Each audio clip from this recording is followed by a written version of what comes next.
हमारा ब्रह्मांड भरा हुआ है मिस्ट्रीज से और हमारे साइंटिस्ट दिन रात लगे रहते हैं इन मिस्ट्रीज को सुलझाने के लिए। इस यूनिवर्स से जुड़े ऐसे बहुत से सवाल हैं जिनका आंसर अभी किसी को नहीं पता, बट मैं आज आपके लिए लेकर आया हूँ सोलर सिस्टम और स्पेस से जुड़े 5 ऐसे सवाल जिनका आंसर आपको पता होना ही चाहिए। और अगर आपको इनका आंसर पता है तो आप सच में बहुत ज़्यादा लकी है, क्योंकि आपको इनका आंसर पता है। सो हेलो फ्रेंड्स, आपका स्वागत है हमारे यूट्यूब चैनल फैक्ट ज्ञान में। तो चलिए शुरू करते हैं।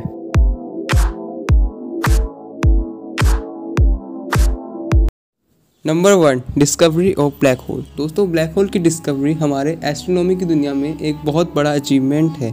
और आपको बता दें कि ब्लैक होल को डिस्कवर किया था जर्मन एस्ट्रोनॉमर कार्ल शिवार्ट चिल्ड ने। बट जिस चीज़ को हम देख ही नहीं सकते उसे आखिर हमने डिस्कवर कैसे कर लिया? जी हाँ दोस्तों, हम ब्लैक होल को अपनी आंखों से नहीं देख सकते, क्योंकि हम किसी ऑब्जेक्ट को तभी देख सकते हैं जब लाइट उस ऑब्जेक्ट से रिफ्लेक्ट होकर हमारी आंखों पे पड़ती है। और ब्लैक होल की ग्रेविटी की वजह से लाइट उससे रिफ्लेक्ट नहीं हो पाती है। तो आखिर कैसे कार्ल शिवार्ट ने इस ब्लैक होल को डिस्कवर किया था? तो इसका आंसर है, ब्लैक होल के आसपास जो भी डस्ट पार्टिकल्स और एस्ट्रॉयड होते हैं वो ब्लैक होल की ग्रेविटी के चलते उसकी तरफ तेज़ी से अट्रैक्ट होने लगते हैं। और ये इतनी तेज़ी से अट्रैक्ट होते हैं कि इनका टेम्परेचर कई हज़ार डिग्री सेल्सियस तक चला जाता है और ये चमकने लगते हैं और ब्लैक होल का चक्कर लगाने लगते हैं। और यही बात हमारे कार्ल भाई ने नोटिस की और ये कंक्लूजन निकाला कि कोई तो ऐसा इनविजिबल ऑब्जेक्ट है जिसकी वजह से ऐसा हो रहा है, और बाद में इस ऑब्जेक्ट को ब्लैक होल नाम दे दिया गया। तो दोस्तों, इसी तरह से पहले ब्लैक होल की डिस्कवरी हुई थी और अभी तक जितनी ब्लैक होल की डिस्कवरी हुई है वो सब भी इसी तरह हुई है। Number 2, what is the actual colour of sun. हमारे सूरज का असली कलर क्या है?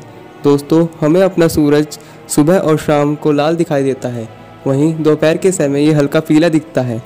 बट इसका एक्चुअल कलर क्या है? क्या ये सूरज लाल कलर का है या पीले कलर का? तो इसका आंसर है इनमें से कुछ भी नहीं। हमारा सूरज असली में वाइट कलर का है और ये है उसकी रियल इमेज। अब आपके दिमाग में ये आ रहा होगा कि ये अगर वाइट कलर का है तो हमें कभी लाल तो कभी पीला क्यों दिखता है? तो इसका आंसर है अर्थ का एटमॉस्फेयर। अर्थ के एटमॉस्फेयर के कारण ही यह कभी हमें लाल तो कभी पीला दिखता है। Number 3, which is the most dense object in the universe. हमारे पूरे ब्रह्मांड में वो कौन सी चीज़ है जिसका घनत्व सबसे ज़्यादा है? तो इसका आंसर है न्यूट्रॉन स्टार। दोस्तों, न्यूट्रॉन स्टार हमारे ब्रह्मांड के सबसे डेंस ऑब्जेक्ट माने जाते हैं। मगर मज़े की बात तो ये है कि ये न्यूट्रॉन स्टार साइज़ में बहुत छोटे होते हैं। किसी एवरेज न्यूट्रॉन स्टार का डायमीटर केवल 20 किलोमीटर तक होता है, और इतना छोटा साइज़ होने के बावजूद भी ये सूरज से करीब 1.5 गुना ज़्यादा वजनदार होते हैं। इस अमेजिंग से ऑब्जेक्ट के होने का सबसे पहले अनुमान लगाया था स्विस एस्ट्रोनॉमर फ्रिट्ज ज़्विकी ने, लेकिन इसे डिस्कवर किया Irish astronomer Jasleen bell burner ने। और इसकी डेंसिटी है 1 लाख ट्रिलियन किलोग्राम पर मीटर क्यूब। सिंपल वे में देखें तो 10⁻17 किलोग्राम पर मीटर क्यूब। आप इसकी डेंसिटी का अंदाज़ा ऐसे लगा सकते हैं कि 1 चम्मच न्यूट्रॉन स्टार के मैटर का वज़न माउंट एवरेस्ट के वज़न के लगभग बराबर होगा। अब आपके मन में ये आ रहा होगा कि ये आखिर इतना डेंस होता कैसे है? तो इसे आप कुछ इस तरह से समझिए।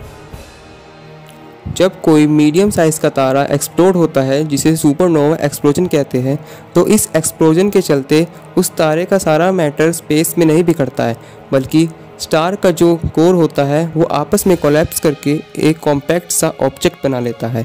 अब इस कॉम्पैक्ट से ऑब्जेक्ट के हर एक एटम में जो चार्ज पार्टिकल यानी इलेक्ट्रॉन्स और प्रोटॉन्स होते हैं वो ग्रेविटेशनल फोर्स के चलते आपस में कोलैप्स कर जाते हैं और न्यूट्रॉन्स बनाते हैं, और इस प्रोसेस को कहते हैं इलेक्ट्रॉन कैप्चरिंग। दोस्तों, न्यूट्रॉन स्टार के हर एटम में केवल न्यूट्रॉन्स होते हैं और एम्प्टी स्पेस बहुत कम होता है, इसलिए ये इतने डेंस होते हैं। तो दोस्तों, ये थी एक ब्रीफ नॉलेज ब्रह्मांड के सबसे डेंस ऑब्जेक्ट की। Number 4, is solar eclipse the sign of ill omen. क्या सूर्य ग्रहण बैड लक का साइन है जो हमारे लिए खतरा लाता है? चाहे किसी भी धर्म की बात हो, सभी धर्मों में सूर्य ग्रहण को मनहूस बताया गया है, जो कि अर्थ पर नेगेटिव एनर्जी को पैदा करता है। बट अगर साइंटिफिकली सोचे तो ये केवल एक नेचुरल फिनोमिना है जिसमें धरती के किसी हिस्से में दिन में भी रात जैसा अंधेरा हो जाता है, क्योंकि सूरज और पृथ्वी के बीच में चंद्रमा आ जाता है। तो फिर वो क्या चीज़ है जो इसे इंसानों के लिए खतरा बनाती है? कुछ साइंटिस्ट ये दावा करते हैं कि इसका आंसर मनोविज्ञान से जुड़ा हुआ है, और इसका आंसर जानने के लिए हमें अपने अतीत में जाना होगा, जब इंसान जंगल में शिकार करता था। हमारी तरह ही हमारे पूर्वज भी दिन के समय ज़्यादा एक्टिव रहते थे रात के मुकाबले, क्योंकि उन्हें रात के अंधेरे में बहुत ज़्यादा कम दिखाई देता था। ऐसे में सूर्य ग्रहण का पड़ना उनके लिए एक बिल्कुल नया एक्सपीरियंस था, और ये उनके समझ के भी बिल्कुल परे था। दोस्तों, ये तो ह्यूमन नेचर है कि इंसान को जो चीज़ समझ नहीं आती वो उससे डरने लगता है। और वैसे भी सूर्य ग्रहण इंसान को कोई फ़ायदा नहीं दे रहा था, बल्कि ये तो इंसानों के लिए टेंशन की बात थी, क्योंकि जो जानवर इंसानों को शिकार बनाया करते थे वो अक्सर रात को निकलते थे, लेकिन सूर्य ग्रहण के चलते वे दिन में भी इंसानों को अपना शिकार बना सकते थे।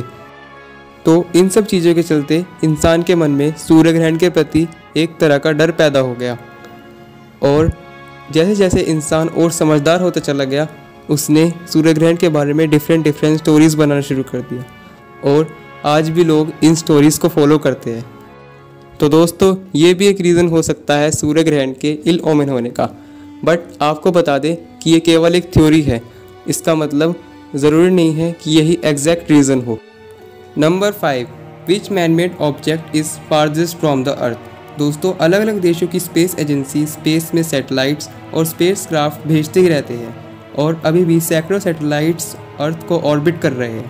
पर वो कौन सा सैटेलाइट या स्पेस क्राफ्ट है जो अर्थ से सबसे दूर तक गया है? तो इसका आंसर है वॉयेजर 1। ये एक स्पेस प्रोब है। Space probe robotic space craft होते हैं जो अर्थ को ऑर्बिट नहीं करते, बल्कि इनका काम किसी पर्टिकुलर मिशन को पूरा करना होता है। इसे लॉन्च किया था नासा ने 5 सितंबर 1977 को। इसका मिशन था सोलर सिस्टम के बाहर की स्टडी करना, और आपको ये जानकर हैरानी होगी कि आज भी यानी 42 साल बाद भी ये उड़ रहा है। अपने इस सफ़र के दौरान इसने जुपिटर के 2 मून की डिस्कवरी की और सैटर्न के 5 मून्स को डिस्कवर किया। तो दोस्तों, अब बात करते हैं इसकी स्पीड की।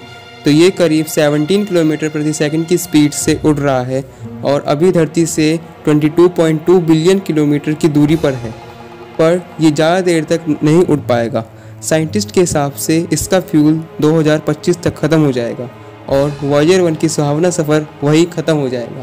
पर मेरी और आपकी तो यही दुआ है कि इसका सफ़र कभी ख़त्म ही ना हो, और ये इसी तरह ब्रह्मांड की गहराइयों तक चला जाए। तो दोस्तों, ये थे वे 5 क्वेश्चन। उम्मीद है आपको वीडियो पसंद आई होगी, और अगर आपको इस वीडियो से कुछ भी नया सीखने को मिलता है तो प्लीज़ वीडियो को लाइक कीजिए और ज़्यादा से ज़्यादा शेयर कीजिए। और अगर आपको ऐसे ही इंटरेस्टिंग टॉपिक से रिलेटेड और वीडियोस चाहिए तो चैनल को सब्सक्राइब कीजिए और बेल आइकन को भी ऑन कर लीजिए, क्योंकि मुझे ज़रूरत है तो बस आपके सपोर्ट की। तो हम मिलते हैं नेक्स्ट वीडियो में। तब तक के लिए stay safe, stay with your family and stay happy.